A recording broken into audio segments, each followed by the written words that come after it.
Start. हाँ। Hello everyone, welcome back in our YouTube channel V2 academy. दोस्तों, आप में से काफी सारे बच्चे ऐसे हैं जो सेशन 2 के एग्जामिनेशन में अपीयर होने वाले हैं, बट जो सेशन 1 एग्जामिनेशन दिए उनमें से काफी सारे बच्चे कुछ गलतियां भी किए हैं, जिनके कारण उनके स्कोर जो है वो काफी अच्छे नहीं आ पाए।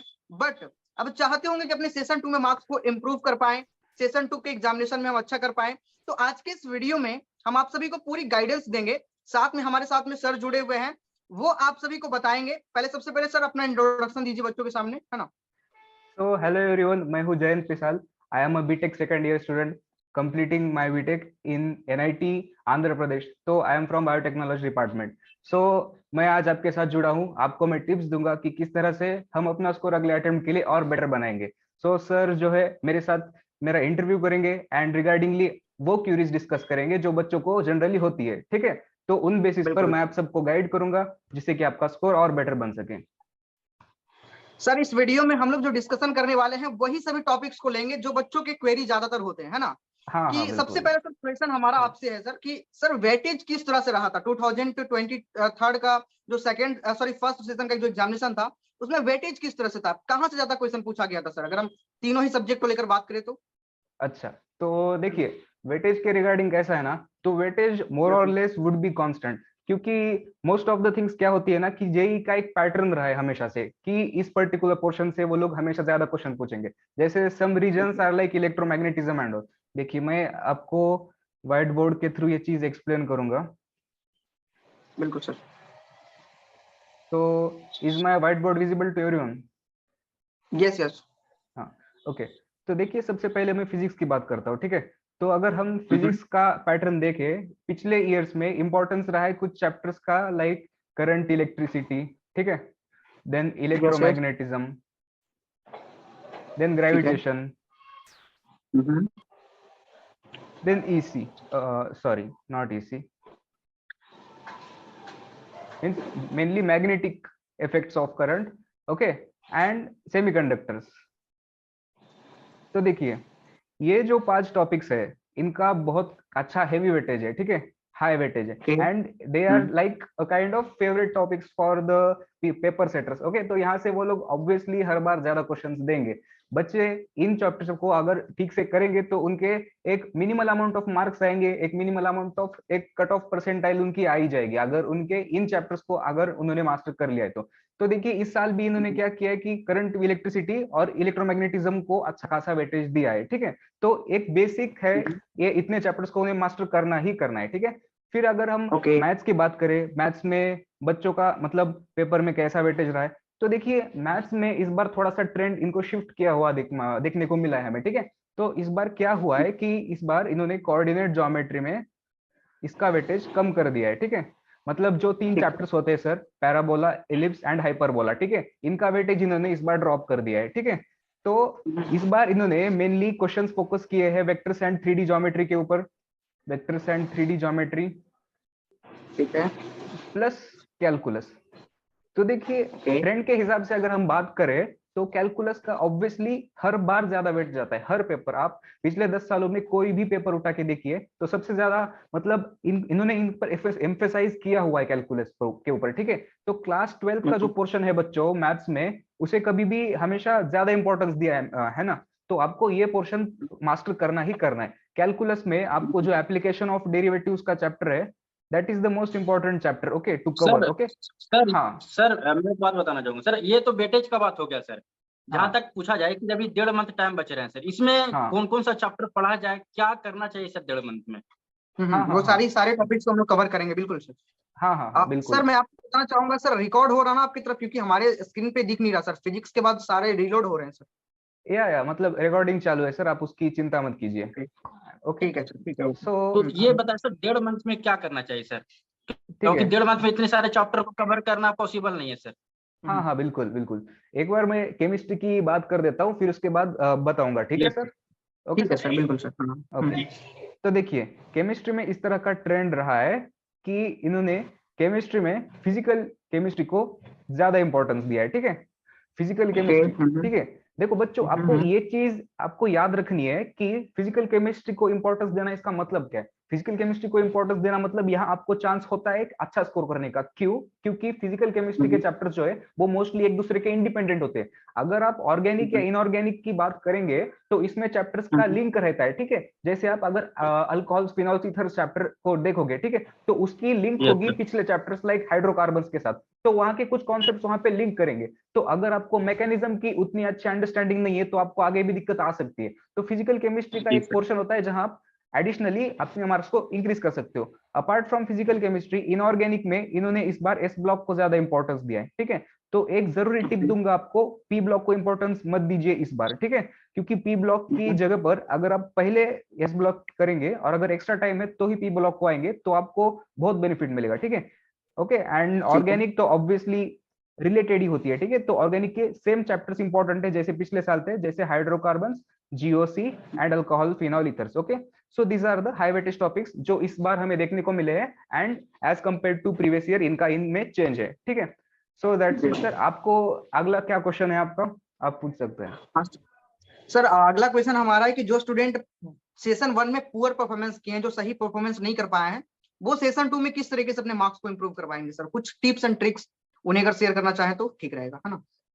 हाँ ठीक है, ये जरूरी क्वेश्चन है क्योंकि बच्चों के जब कम परसेंटाइल आती है, ठीक है, 50 परसेंटाइल 60 परसेंटाइल, ठीक है, तो देखिए मेरी एक वे ऑफ मतलब एक आपको चीज एडवाइस करूंगा कि अगर आपकी परसेंटाइल 60 टू 70 परसेंटाइल है तो आपके पास स्कोप है इस 60 टू 70 परसेंटाइल को इंक्रीज करके 90-95 तक लाने का with in this span of period. Okay, लेकिन आपको एक और चीज बोलना चाहूंगा कि अगर आपकी परसेंटाइल उससे भी कम है, मतलब मान लीजिए 40 या 30 परसेंटाइल है आपकी, but still you are dreaming like 90 to 95 percentile, तो सी आपको इस चीज की थोड़ी मैच्योरिटी रखनी पड़ेगी कि rather than trying to focus on main chapters you should focus more on repeat। okay, मतलब this is the kind of Frank चीज, ठीक है, क्योंकि देखिए बच्चे इसके लिए सालों से मेहनत करते हैं, है ना, तो 1 या 1.5 महीनों में ऐसा चमत्कार होना अपना एक इलॉजिकल थिंग है। तो आपको मेनली हर चैप्टर के बेसिक्स पर फोकस करना है एंड रीस्टार्ट करनी है अपनी जर्नी, ठीक है।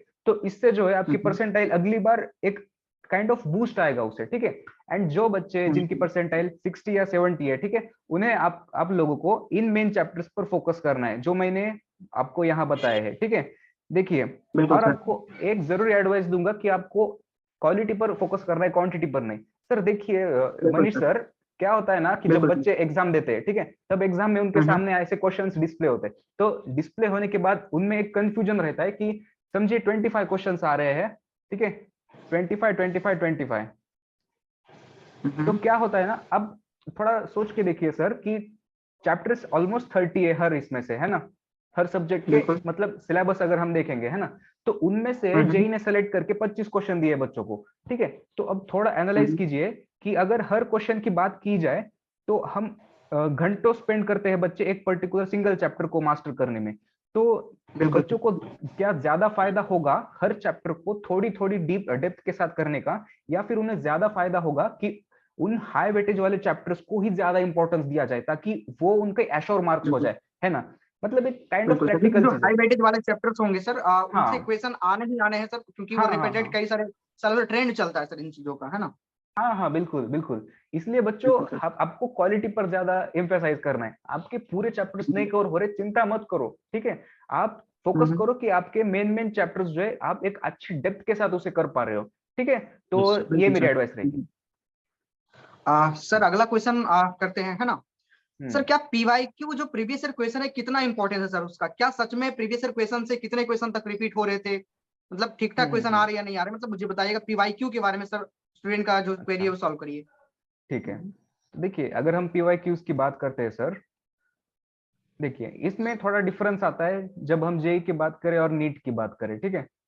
तो नीट में क्या होता है ना, नीट में जो क्वेश्चंस प्रीवियस ईयर्स में पूछे हैं तो उसकी रिपीट होने की बहुत अच्छी प्रोबेबिलिटी होती है, ठीक है। जो क्वेश्चंस पिछली बार पूछे, ठीक है, तो देखिए उन्हें नंबर ऑफ क्वेश्चंस बहुत ज्यादा होते हैं तो उन्हें ये चीज करनी पड़ती है। लेकिन जेई में कैसा होता है कि जेई में number of questions are less, बिल्कुल लेस, ओके, तो उन्हें कुछ स्पेसिफिक क्वेश्चंस रखने पड़ते हैं। तो उसमें आप ये एक्सपेक्ट मत कीजिए कि जो पिछली बार क्वेश्चन पूछा है एक्यूरेट सेम ही क्वेश्चन आपको इस बार भी पूछा जाएगा। ये चीज बहुत रेयरली होगी, आपके नसीब में है तो ही ये चीज होगी, वरना ये चीज ट्रेंड रिपीट नहीं होगा। लेकिन एक जरूरी बात, वो लोग पैटर्न रिपीट कर सकते हैं rather than exact question, they can repeat the pattern। मतलब समझो एक particular term the change of flux and the radius दे दिया, तो ठीक है, तो कुछ हम डेटा चार्ज चेंज ढूंढ करके सकते जो हैं। है क्वेश्चन हाँ पूछे जा हाँ सकते हैं। हाँ हाँ, डेटा चेंज करके या थोड़ी लैंग्वेज करके, लेकिन वो पर्टिकुलर कॉन्सेप्ट ही यूज होगा, ठीक है। तो इस तरह का ट्रेंड पीवाईक्यूज में यूज होता है, ठीक है। तो ये तो बात पीवाईक्यूज की हो गई। एक जरूरी चीज है वो टाइप ऑफ क्वेश्चंस करने की, वो है recent year questions. Recent year questions ये जरूरी बात है, ठीक है। तो देखिए रिसेंट ईयर क्वेश्चंस, इसका मतलब क्या होता है, समझो अभी बच्चों आप नेक्स्ट अटेम्प्ट के लिए प्रिपेयर कर रहे हो, अप्रैल अटेम्प्ट के लिए, ठीक है। तो आपको जैन अटेम्प्ट के every question, every single question solve करना है, ठीक है, एवरी सिंगल क्वेश्चन।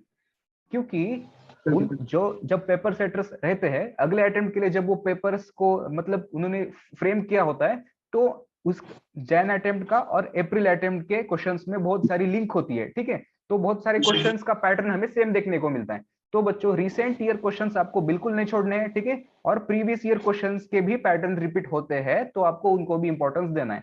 तो that's my advice over PYQs sir. Okay, तो पीवाईक्यू में सर कितने साल तक का, लास्ट कितने ईयर का करके जाए बच्चे, चलो ये बता दीजिए सर। मतलब सिर्फ 2023 के सेशन 1 वाला कर ले या फिर 2022 के दोनों सेशन वाला भी कर ले तो सही रहेगा सर? देखिए बेस्ट एडवाइस मेरी रहेगी कि 2022 प्लस वाले, मतलब फ्रॉम 2022, अगर उनके पास एक्स्ट्रा टाइम नहीं है तो एटलीस्ट 2020 के बाद के जो पीवाईक्यूज है 2021 के, 2022 के और इस 2023 वाले के, ठीक है, इन्हें करके जाए। और अगर फिर भी उनके पास एक्स्ट्रा टाइम बाकी है तभी वो प्रीवियस ईयर, इससे भी पुराने वालों को जाए, क्योंकि ट्रेंड जो है वो pattern year by year change होता है सर, क्योंकि एक पर्टिकुलर रीजन पे उन्होंने फोकस किया रहता है, वो पैटर्न बाद में ओल्ड हो जाता है, ठीक है, उसे बाद में वो रिपीट नहीं करते, क्योंकि रिसेंट, इसलिए रिसेंट ईयर्स को ज्यादा इंपॉर्टेंस है देन ओल्ड ईयर्स, ठीक है सर। बिल्कुल बिल्कुल। हाँ सबसे पहले तो वेटेज के बारे में हमने बात कर लिया है ना। दूसरा, हाँ जिनका पुअर परफॉर्मेंस रहा है आपके सेशन 1 में वो क्या हाँ। करेंगे। और तीसरा सर आपके जो है इंपॉर्टेंस ऑफ कॉन्सेप्ट के बारे में थोड़ा बता दीजिए सर, कॉन्सेप्ट का क्या कुछ इंपॉर्टेंस रहता है सर, है ना। अच्छा हाँ, तो वर्सेस देखिए टाइम मैनेजमेंट हाँ बच्चे कैसे करें, है ना। हाँ हाँ, लास्ट के ठीक है टाइम पे ठीक सर है। ये टाइम मैनेजमेंट वाला ही मामला गड़बड़ा देता है सर, है ना। हाँ हाँ मेन बिल्कुल इंपॉर्टेंट ये होता है। बिल्कुल बिल्कुल, ये आपने बहुत जरूरी पॉइंट उठाया सर, मैं इसके ऊपर अच्छे से बात करना चाहूंगा। ये है कॉन्सेप्ट बिल्कुल sir. Understanding, concept understanding and question solving, इसके इंपॉर्टेंस के बारे में। ओके, सो देखिए बच्चों ये बहुत जरूरी बात है, आप इसे इग्नोर मत कीजिए, मेरे इस पॉइंट को सबसे ज्यादा सीरियस लीजिए आप, ठीक है। एक तो बिल्कुल कॉन्सेप्ट सर। अंडरस्टैंडिंग की चीज होती है, एक तो क्वेश्चन सॉल्विंग की चीज होती है, ठीक है। तो देखिए JEE doesn't test you just the understanding of concepts, okay? JEE tests you the problem solving skills, okay? तो प्रॉब्लम सॉल्विंग स्किल्स का बहुत ज्यादा इंपॉर्टेंस है।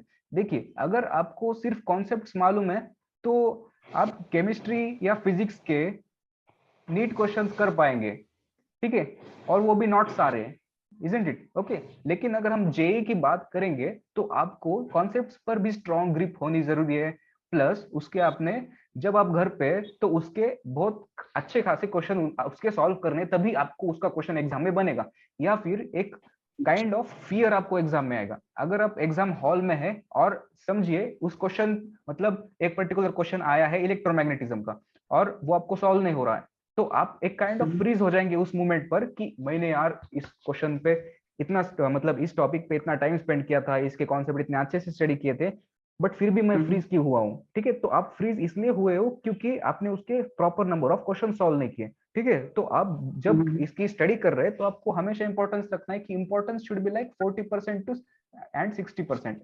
आपको ये रूल बोल देता हूँ, इस 40% आपको टाइम जो है आपका वो कॉन्सेप्ट अंडरस्टैंडिंग पे डालना है, एक डीप कॉन्सेप्ट अंडरस्टैंडिंग, और 60% जो टाइम है आपका, आपको वो एमसीक्यू सॉल्विंग पे फोकस करना है, ठीक है, क्योंकि प्रॉब्लम सॉल्विंग का ऑब्वियसली इंपॉर्टेंस होता है जेई में, ठीक है। सो दैट्स इट सर, आपको टाइम इस तरह से मैनेज करना चाहिए बच्चों, ठीक है।